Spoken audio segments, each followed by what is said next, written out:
The ROG Phone II is easily one of the most anticipated gaming smartphones to come out this year. Compared to its predecessor, it is bigger, faster, and it's much better equipped as well. But is it really worth the hype? Well, that's what we're here to find out in this hands-on. Since this is a gaming smartphone, let's talk about the ROG Phone II's gaming performance first. It's powered by a Qualcomm Snapdragon 855 Plus chipset, which promises up to 15% better gaming performance. I've played a couple of PUBG Mobile matches to get a feel for the gaming performance, and I was getting high and consistent frame rate with this device. In fact, the phone's in-game tool shows that it is running at 60 FPS consistently. Of course, that doesn't quite take advantage of the phone's high 120Hz refresh rate, but there are only a handful of games that support that high frame rate. Regardless of that, playing PUBG Mobile on this phone is definitely very enjoyable. Another feature that makes this such a fun device to game on are the air triggers found right here. Basically, the right side of the phone has two ultrasonic buttons that act as shoulder buttons in games that support it.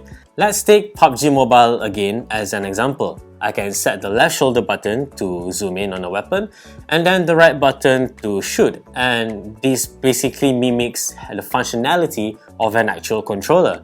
While I am doing that, I still have full control of the camera and my movement with my thumbs, so without a doubt, this gives you an advantage in games that support the air triggers. The air triggers themselves are also very easy to activate. A light tap is enough for the buttons to recognize my input, and if you want it to be even more sensitive, you can set the threshold from the settings. So that's the gaming experience of the ROG Phone II. What about other aspects of the phone? Well, if you're looking at design, it's not that much different from its predecessor. It still has the same look and design language, but what has changed is the fact that this is a much bigger smartphone now.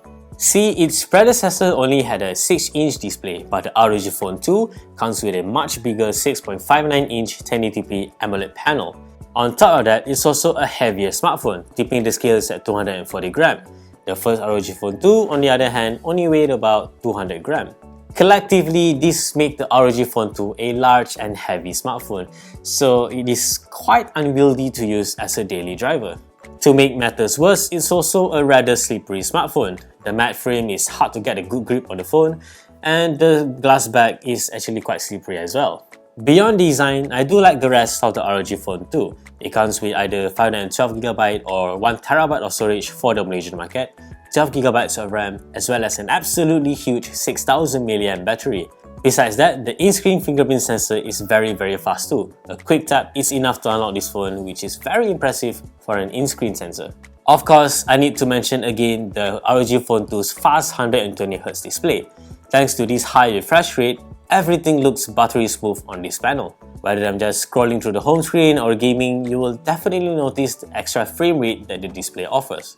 And this being an AMOLED panel means you are getting vibrant colors, deep blacks, and great viewing angles with the ROG Phone II.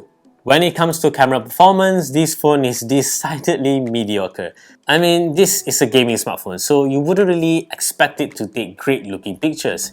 Nonetheless, the primary 48MP sensor can actually take reasonably good shots in daylight as well as nighttime.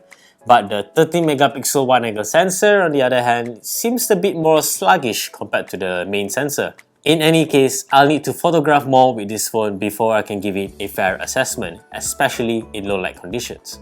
Overall, the Asus ROG Phone II is a serious gaming smartphone. It is fast, it is big, and the generous 6000 mAh battery makes it an incredible smartphone as well as gaming machine. However, until the pricing has been revealed for the Malaysian market, it's really hard to say just how attractive this smartphone would be. Yes, it's a powerful gaming smartphone, but if it's priced too high in a price-sensitive market like Malaysia, it could be tough to sell this device. Regardless, we'll find out for ourselves just how much this device will cost once it is launched in Malaysia on 16 October. So that's our hands-on of the ROG Phone II. If you like this video, like it, subscribe to our channel if you haven't already, and always stay tuned for more good stuff to come here at Next Riff.